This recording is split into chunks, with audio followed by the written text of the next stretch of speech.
പുറത്തേക്ക് കൊണ്ടുപോകുമ്പോഴുള്ള ബുദ്ധിമുട്ട് അത് കാണുന്നവർക്കും ബുദ്ധിമുട്ടുണ്ട്, നമുക്കും ബുദ്ധിമുട്ടുണ്ട്. അവന് ചൂട് പറ്റാത്തതുകൊണ്ട് 1 മണിക്കൂറോളൊക്കെ തന്നെ പുറത്ത് കൊണ്ടുപോയി അവനെ നിൽക്കുള്ളൂ. പിന്നെ അവൻ വാശി പിടിച്ച് കരയും ചെറുപ്പത്തിലൊക്കെ, കാരണം അവന് ചൂട് സഹിക്കാൻ പറ്റുന്നില്ല.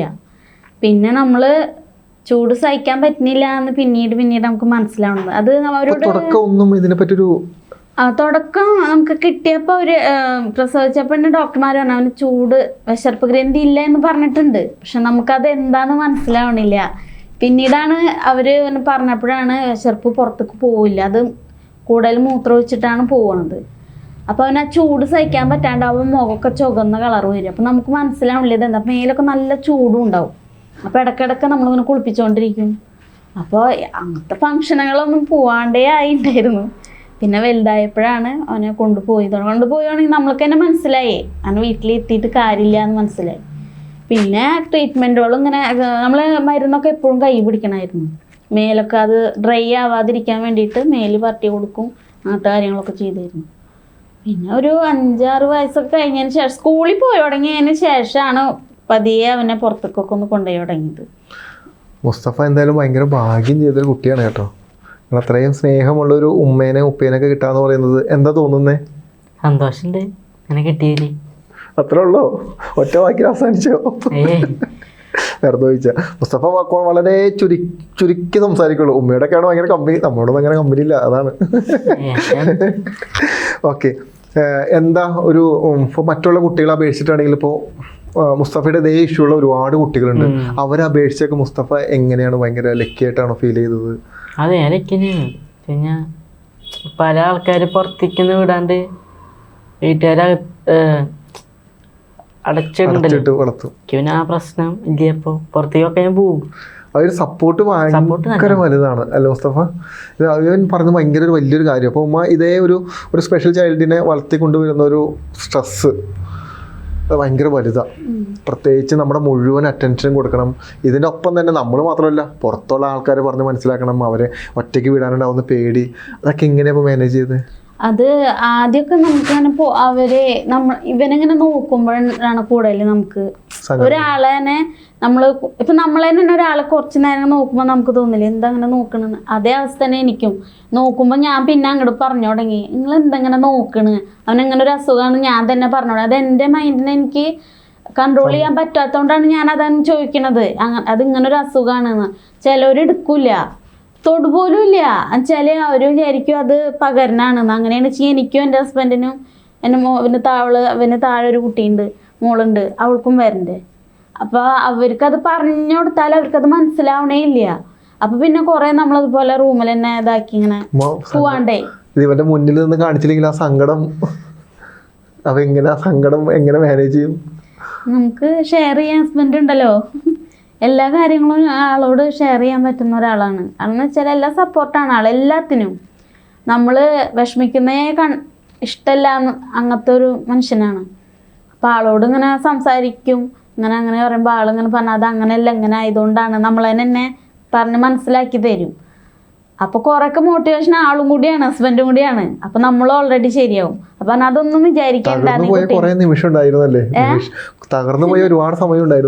നമ്മളൊക്കെ പറയില്ലേ, നമ്മള് മോനൊക്കെ കിട്ടി പറയാൻ പാടോന്ന് അറിയില്ല, നമ്മള് പല പ്രാവശ്യം ആത്മഹത്യക്കൊക്കെ ചെയ്തതാണ്. എന്നുവെച്ചാൽ നമുക്കറിയില്ല, 19 വയസ്സിൽ കല്യാണം കഴിഞ്ഞതാണ്.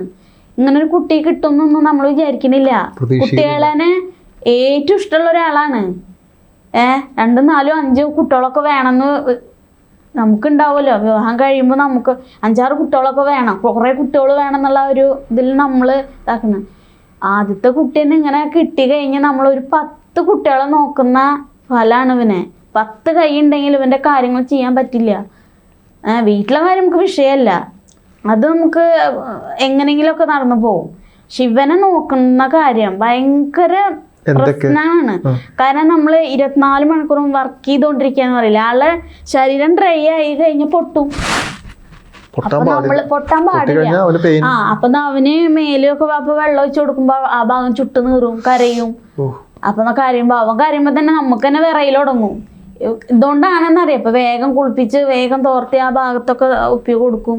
നല്ല പൊട്ടലായിരുന്നു, കാല് മുട്ടിന് താഴെ നല്ല പൊട്ടലായിരുന്നു.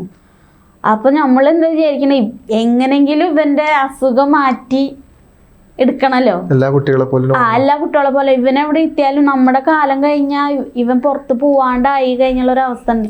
അവർക്ക് മാനസികമായിട്ടും പ്രശ്നങ്ങൾ ഉണ്ടാക്കും എന്ന് നമ്മൾ മനസ്സിലാക്കി. അങ്ങനെ പിന്നെ നമ്മൾ ഇങ്ങനത്തെ ഒരു കുട്ടീനെ കിട്ടുമ്പോൾ നമുക്ക് കുറേ ധൈര്യം വരും. അതൊരുവിധ അമ്മമാരും അച്ഛന്മാരും അങ്ങനെ ആണെന്ന് തന്നെയാണ് ഞാൻ എൻ്റെ ഒരുവിധ അറിവിലൊക്കെ അങ്ങനെയൊക്കെ തന്നെയാണ്. കാരണം അവരെന്നെ എങ്ങനെയും പുറത്ത് കൊണ്ടുവരാൻ നോക്കും. പിന്നെ സാഹചര്യമാണ്, എന്തിനും പണം ആവശ്യം തന്നെയാണ്. നമ്മളവർക്ക് എന്ത് കഴിവുണ്ടായാലും നമ്മൾ എവിടുന്ന് കടം മേടിച്ചാലും നമ്മളത് ചെയ്യും. കാരണം അവർക്ക് കഴിവ് പ്രോത്സാഹിപ്പിക്കും. ഒരുപാട് ശരിക്കും പറയുന്നത് ഈ ഇന്റർവ്യൂ ഇതേ അവസ്ഥയുള്ള ഒരുപാട് അമ്മമാര് കാണുന്നുണ്ടാവും.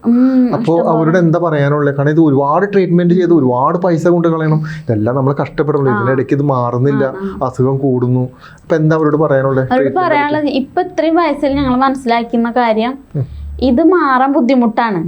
ഞാനിങ്ങനെ ബുദ്ധിമുട്ടാണെന്ന് പറയണ്ടെങ്കിലും എൻ്റെ ഉള്ളിൽ മാറും എന്ന് തന്നെയാണ് വിശ്വാസം. പക്ഷെ നമ്മളത് പറയാണ് മാറാൻ ബുദ്ധിമുട്ടാണ് എന്നുള്ളത്. അപ്പൊ അതിനെ നമ്മൾ മനസ്സിലാക്കിയിട്ട് അതിനെന്താ ചെയ്യേണ്ടത് നോക്കുക. ഇത് മാറില്ലല്ലോ എന്ന് വിചാരിച്ചിരുന്നാൽ നമ്മുടെ മൈൻഡ് മൊത്തം പോകും. അത് നമുക്കൊരു ടെൻഷൻ വന്ന് നമുക്ക് തന്നെ നമ്മളെന്നെ കൺട്രോൾ ചെയ്യാനൊന്നും പറ്റില്ല. അത് ഞാൻ മനസ്സിലാക്കിയിട്ടുള്ളതാണ്. അതൊരാൾ നമ്മൾ കൂടെ ഉണ്ട് വെച്ചിങ്ങനെ നമ്മൾ ഓക്കെ ആവും അത്. അപ്പം നമ്മൾ ട്രീറ്റ്മെൻറ്റ് മാത്രമല്ല, അവർക്ക് നമ്മൾ സന്തോഷം കൂടി കൊടുത്താലാണ് അവർക്കത് മാറുള്ളൂ.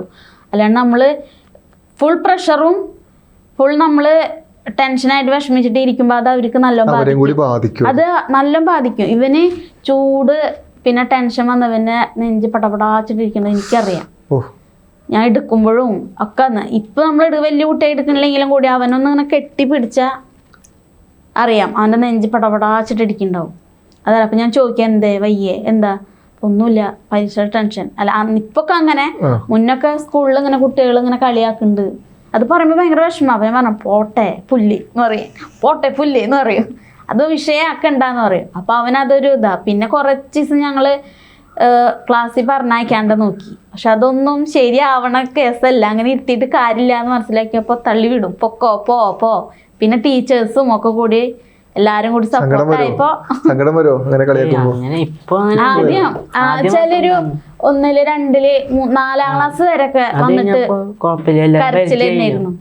എല്ലാരായിട്ട് പരിചയപ്പോ ആളൊക്കെയാണ്. പക്ഷെ ഒരു ക്ലാസ്സിൽ നിന്ന് മറ്റൊരു ക്ലാസ്സിലേക്ക് പോകുമ്പോഴാണ് പുതിയ കുട്ടികൾ ആ ഒരു ഇതിലങ്ങോട്ട് ആയി കഴിഞ്ഞാൽ കുറച്ച് കഴിഞ്ഞാൽ കുട്ടികൾ കുഴപ്പമില്ല.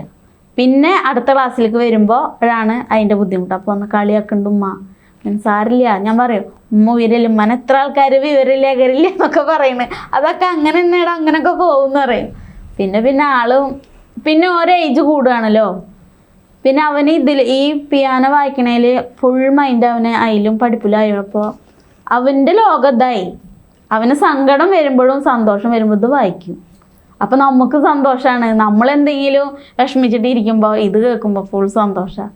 ഇത് ഹസ്ബൻഡ് ആയല്ലേ, അതെ നല്ല സപ്പോർട്ടാണ്. എവിടെ വേണമെങ്കിലും ഇവനെ കൊണ്ടുപോവാനും ഇവന്റെ കഴിവിനെ പ്രോത്സാഹിപ്പിക്കാനും ആളും കൂടെ. അതുകൊണ്ട് തന്നെയാണ് എനിക്ക് ഒരു ധൈര്യം. പിന്നെ തീർച്ചയായിട്ടും പറയുന്നത് വലിയൊരു കാര്യമാണ്. കാരണം എന്ന് പറയുമ്പോൾ പലപ്പോഴും ഇത്തരത്തിലുള്ള കുട്ടികൾ ഉണ്ടാവുന്നപ്പോൾ നമ്മൾ നേരത്തെ പറഞ്ഞ പോലെ ഇവർക്ക് എന്ത് ചെയ്യണമെന്നൊരു ധാരണയില്ല. ഇവർ പാനിക്കായി പോകുന്ന അവസ്ഥ, സാമ്പത്തികമായിട്ടുണ്ടാവുന്ന ബുദ്ധിമുട്ട്, മുന്നോട്ട് പോകുന്നുണ്ടാവുന്ന പ്രശ്നങ്ങൾ, വിദ്യാഭ്യാസം പ്രശ്നങ്ങൾ, നാളെ ഒരിക്കൽ ഇവർ ഒറ്റപ്പെട്ട് പോലുള്ള പ്രശ്നങ്ങൾ, ഒറ്റയ്ക്ക് പുറത്ത് പോകുമ്പോൾ ഉണ്ടാവുന്ന നേരിടുന്ന പ്രശ്നങ്ങൾ. ചിലപ്പോൾ കുട്ടികൾക്ക് ഒന്നും പറയൂല, സങ്കടം വന്നാൽ ഇവരിങ്ങനെ ഉള്ളിൽ ഒതുക്കി വെക്കും. ഇതൊക്കെ സ്ഥിരമല്ലേ. പലപ്പോഴും നമ്മൾ തിരിച്ചറിയേണ്ട കുറേ കാര്യങ്ങളുണ്ട് കേട്ടോ. അപ്പോൾ ഇത് ഒരാൾ മാത്രം അനുഭവിക്കുന്ന ഇഷ്യൂ അല്ല. അതുകൊണ്ടാണ് ഞാനിപ്പോൾ ഉമ്മേനെ ഇവിടെ ഇരുത്തിക്കൊണ്ട് ഇത് പറയുന്നത്. ഇത് പലപ്പോഴും കേരളത്തിൽ ഒരുപാട് ഉമ്മമാരും ഉപ്പമാരും കുട്ടികളും ഇത് അനുഭവിക്കുന്നുണ്ട്. പലപ്പോഴും നമ്മുടെ ക്യൂരിയോസിറ്റിക്കായിരിക്കും നമ്മൾ തുറച്ച് നോക്കുന്നത്, അല്ലെങ്കിൽ നമ്മളിത് എന്താണെന്നായിരിക്കും നോക്കുന്നത്. ഇതൊന്നും എന്താ പറയുക, ഇതൊന്നും പ്രത്യേകമായിട്ട് ഉണ്ടാവുന്നില്ല. ഇത് ആർക്കും എപ്പോൾ വേണമെങ്കിലും സംഭവിക്കാവുന്ന അസുഖമാണ്. നമ്മുടെ ശരീരത്തിനും നമുക്ക് ഒരു ഗ്യാരണ്ടിയും ഇല്ല. അത് നമ്മൾ എന്ന് തിരിച്ചറിയുന്ന നിമിഷം മുതലേ നമ്മൾ മറ്റുള്ളവരെ അത് വാല്യൂ ചെയ്യാൻ ശ്രമിക്കുള്ളൂ. അതല്ലാതെ നമ്മളൊരു കാര്യം കാണുമ്പോൾ നമുക്ക് നോക്കാം, അല്ലെങ്കിൽ അത് പോയി ആശ്വസിപ്പിക്കണ്ട. ഞാൻ പറഞ്ഞ ആശ്വസിപ്പിക്കൊന്നും വേണ്ട. പക്ഷേ ആ കുട്ടികളിൽ ഉണ്ടാകുന്ന ആ പ്രശ്നം, തുറച്ചു നോട്ടമാണെങ്കിലും കളിയാക്കലാണെങ്കിലും, അത് പലപ്പോഴും നമ്മുടെ കുട്ടികളെ പറഞ്ഞ് പഠിപ്പിക്കേണ്ട കാര്യങ്ങളാണ്. ഇങ്ങനെയുള്ള ആളുകൾ കാണുമ്പോൾ നമ്മൾ എങ്ങനെയാണ് അവർ കെയർ ചെയ്യേണ്ടത്, അവരോട് എങ്ങനെയാണ് സംസാരിക്കേണ്ടത്. കാരണം നാളെ ഒരിക്കലും നമുക്കും ഉണ്ടാവാം. ഇതൊന്നും നമ്മൾ എവിടെയും തീരുമാനിച്ച് വെച്ചിട്ടൊന്നുമില്ല, ഉണ്ടോ ഇല്ല എന്നൊന്നും.